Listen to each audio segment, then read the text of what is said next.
M. Henri Atangana. Il y avait beaucoup de doutes quand même lorsque M. Diomaye a fait cette déclaration. Lorsqu'on voit aujourd'hui cette sortie des éléments français, on comprend que la décision, effectivement, des autorités sénégalaises est très claire et très ferme.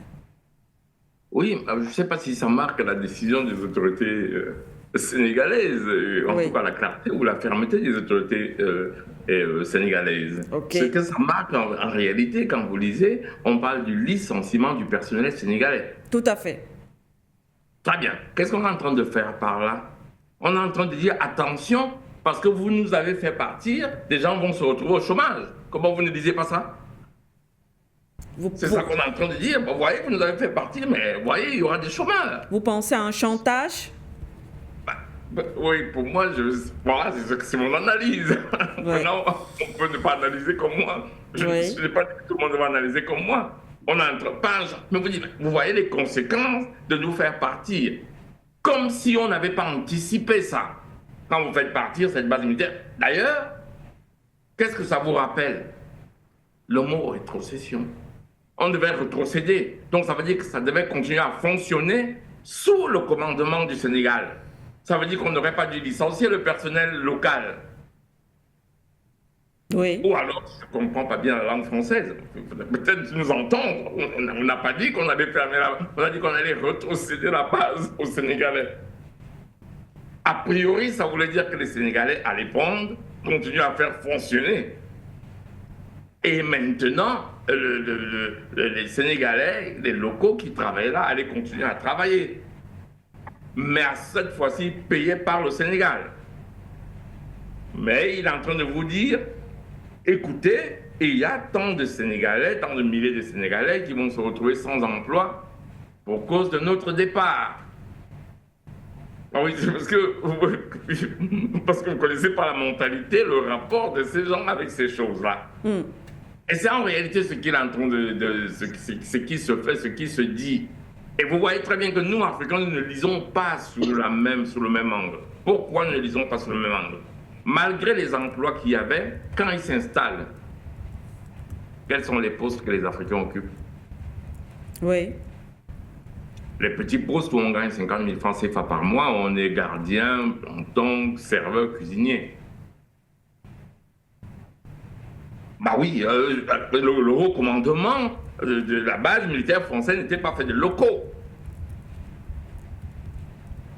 Bah, je recommence, enfin, je dis quand même des évidences. Le haut commandement de la des bases militaires françaises n'était pas fait de locaux. Je rappelle en passant en arrière que dans ces bases-là, les forces armées du pays n'ont pas accès à ces bases-là. Oui, ils n'ont pas accès à ces bases militaires françaises. Ils n'ont pas physiquement accès. C'est-à-dire que si vous êtes un militaire en gradé sénégalais, vous n'avez pas le droit d'entrer. Ce sont les accords qu'on ne vous montre pas quand ce genre de bases se font. Vous ne savez pas ce qui s'y passe, vous ne prenez pas les décisions, c'est eux qui prennent les décisions. Vous ne connaissez même pas le matériel qu'il y a. C'est top secret. Vous comprenez très bien que quand on parle du personnel là, c'est des gens qui sont venus là pour balayer les rues, faire de l'entretien, le petit travail et qui sont payés 2 francs.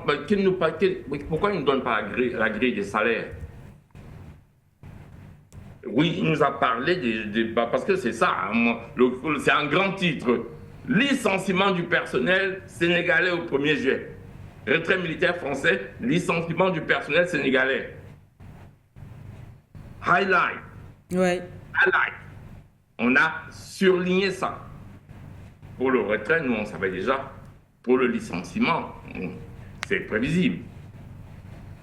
Qu'ils nous donnent la grille des salaires.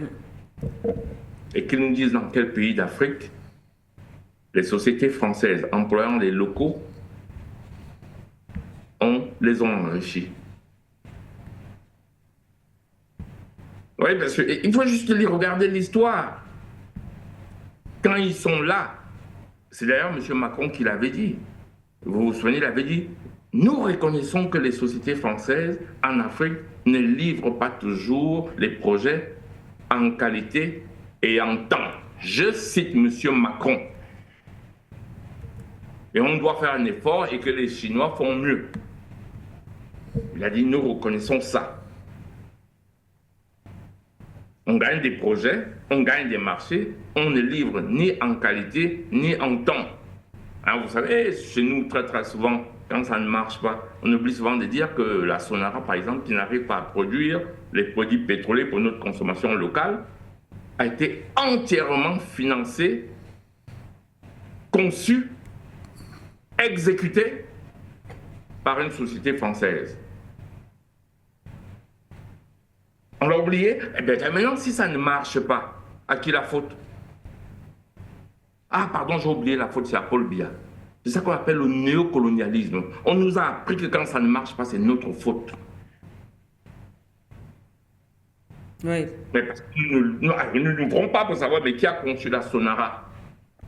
Je vais m'arrêter à la Sonara parce que si je commence à vous énumérer tous les éléphants blancs qu'il y a eu au Cameroun, on reste toute la journée. Semri 1, Semri 2, pour cultiver le riz camerounais, des échecs confiés à la société Grand Moulin de Paris qui nous livrait la farine de blé.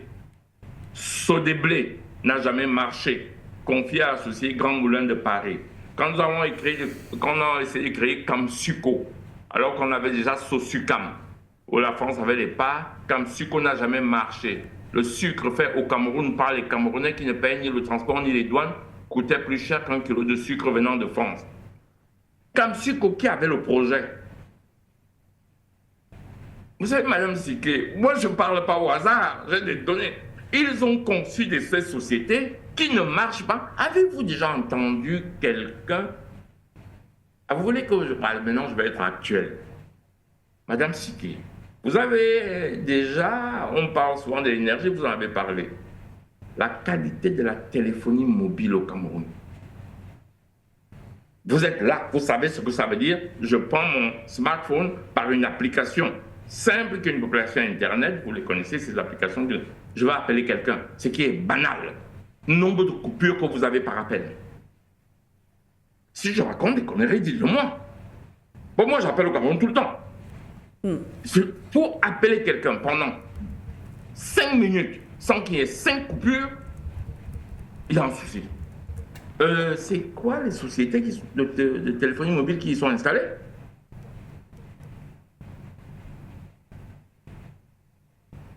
Mais personne ne me répond, quoi. Je veux dire, on peut quand même dire que quand une société est installée, on peut quand même leur demander pourquoi ils livrent au Cameroun une telle médiocrité en qualité de téléphonie mobile. Je suis actuel. Je ne vous parle pas de Kamsuko. Oui. Je ne vous parle pas de Sodéblé. Je ne vous parle pas de la Sonara. Actuellement. Maintenant, vous allez dire, oui, d'accord, l'agence de régulation des télécoms ne fait pas son travail. Je suis d'accord, mais pour l'instant, restons sur l'essentiel. Oui. Ils nous promettent, vous payez votre téléphonie mobile. Nous-mêmes, parfois, on a en pleine émission des coupures réseau. Et voilà. Et les sociétés qui livrent, c'est des sociétés entièrement étrangères. Et si la France avait une société au Cameroun qui nous livre une très bonne qualité de téléphonie mobile, ben ça se saurait. Alors comment ça se fait que la même société de téléphonie mobile en France, la qualité de téléphonie mobile est correcte, impeccable, la même française, vous allez au Cameroun, vous prenez son réseau et vous avez cette médiocrité en qualité de téléphonie. Je parle de médiocrité. Et quand les Camerounais vont s'en plaindre, ils vont dire « Paul Biya ». Mais j'avoue que nous avons une autorité de régulation des télécommunications qui doit imposer à ces sociétés de télécom une qualité. Voilà. Pour revenir au sujet, et moi je parie que le court communiqué, ce n'est pas seulement le retrait, parce que ça c'est acquis. On est en train de vous expliquer que, vous voyez, les gens vont être licenciés au 1er juillet, mais ça, ce n'est plus du ressort de la France. C'est du ressort du gouvernement sénégalais qui a pris le parti de les faire partir. Le gouvernement sénégalais doit anticiper exactement comme une société américaine qui est en France, qu'elle soit une société d'État ou une société privée, quand elle décide de partir. Quelle que soit la raison, l'État, là, tient compte du fait qu'il y aura les locaux qui vont perdre leur emploi. essayer au Sénégal, là, de prendre les choses en main. C'est un problème interne, à mon avis, qui ne devrait plus regarder la France. Et M. Diomaye Faye devrait se demander comment je fais pour retrouver de l'emploi à ces gens-là, comme ça existe quand une société américaine quitte la France, la Belgique, l'Espagne, quand BMW ou c'est pas Audi quitte la Belgique, la France. C'est un problème. Je ne sais pas pourquoi on nous en parle. Je veux dire qu'à la limite, pour moi, il y a un non-sujet. Et c'est la raison pour laquelle la raison pour laquelle je pense que c'est une communication médiatique pour expliquer aux gens que, ben voilà, vous nous avez fait partir, voilà, il y aura 1500 personnes qui seront sans emploi. Je sors par là pour